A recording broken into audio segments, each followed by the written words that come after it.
رحم فرما میرے مولا۔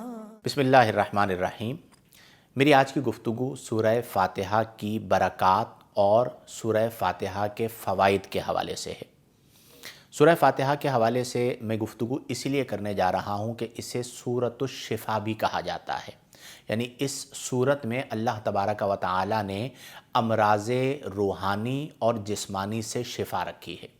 آج ہر گھر میں کوئی نہ کوئی فرد بیمار ہوتا ہے، اور جب کوئی بیماری آ جائے تو پریشانی لاحق ہوتی ہے کہ اس کا علاج کہاں سے کروایا جائے، کیونکہ علاج بھی مہنگا ہے اور تشخیص مرض کے لیے ہمارے ہاں جو ٹیسٹ کروائے جاتے ہیں وہ ایک بہت بڑا بزنس بن چکا ہے، تو ایک متوسط فیملی بھی عمومی طور پر اسے افورڈ نہیں کر پاتی۔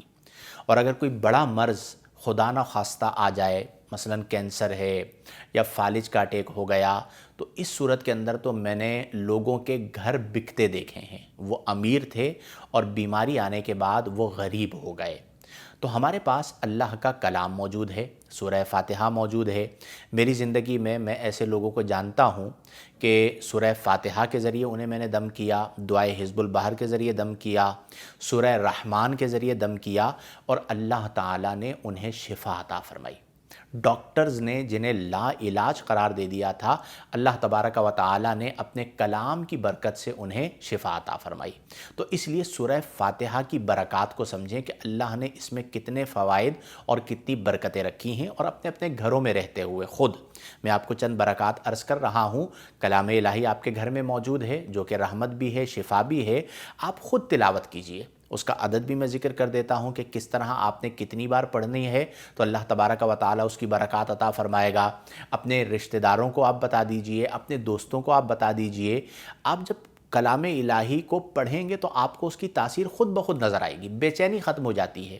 مریض مضطرب ہوتا ہے، اسے چین نہیں مل رہا ہوتا، سورہ رحمان سنا دی جائے تو اسے چین مل جاتا ہے۔ اسے شفا نصیب نہیں ہو رہی ہوتی، سورہ فاتحہ پڑھ دی جائے تو اسے شفا نصیب ہو جاتی ہے۔ تو اس لیے اس سورت کی برکات کو آپ سمجھیں۔ چند باتیں میں عرض کرتا ہوں۔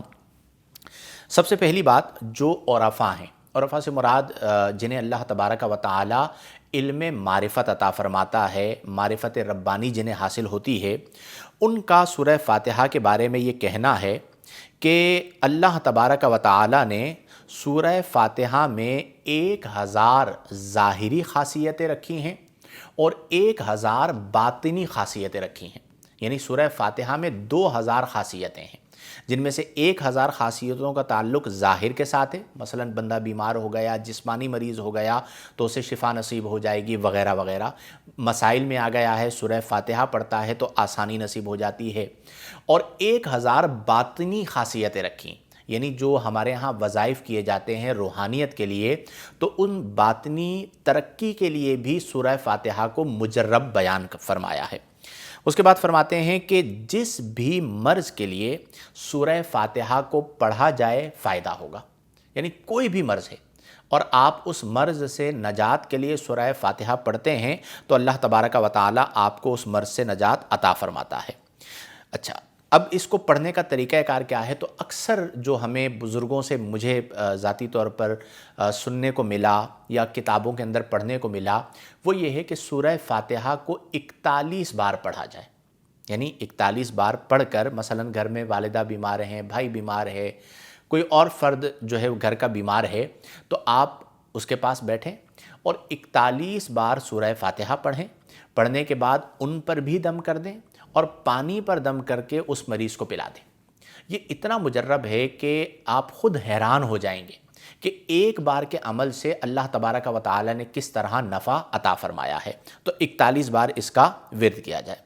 اسی طرح سورہ فاتحہ کا ایک فائدہ یہ ہے کہ اگر زوجین کے درمیان، یعنی میاں بیوی کے درمیان نفرت ہو، اور 21 بار پڑھ کر سورہ فاتحہ کو 21 بار پڑھ کر چینی پر دم کیا جائے یا کسی میٹھی چیز پر دم کیا جائے اور وہ کسی چیز کے اندر ملا کر دونوں کو کھلا دی جائے، تو دونوں کے درمیان اس سورت کی برکت سے محبت پیدا ہو جائے گی۔ ابھی ایک بڑا مسئلہ ہوتا ہے ہمارے ہاں، عمومی طور پر خواتین جو ہیں وہ وظائف کرتی ہیں کہ میرا شوہر غصہ بہت کرتا ہے، مجھ سے پیار نہیں کرتا، اور آج کے ماحول کے اندر دوسری لڑکیوں کے اندر انوالو ہے، یہ کیسز بھی بہت زیادہ سامنے آتے ہیں، تو محبت پیدا کرنے کے لیے بھی سورہ فاتحہ مجرب ہے۔ 21 بار پڑھ کر میٹھی چیز پر دم کر کے کھلا دیا جائے تو اس سے نفع ہوگا۔ اسی طرح سورہ فاتحہ کی برکات کے حوالے سے اس بات کو بیان کیا گیا کہ جو سورہ فاتحہ کو کثرت کے ساتھ پڑھنے والا ہوگا اسے رزق میں فراوانی عطا کر دی جائے گی، یعنی اللہ تبارک و تعالی اسے وسعت رزق عطا فرمائے گا۔ اسی طرح نبی کریم صلی اللہ علیہ وسلم نے فرمایا سورہ فاتحہ ہر مرض سے شفا ہے، اسی بنا پر سورہ فاتحہ کو سورۃ الشفا بھی کہا جاتا ہے۔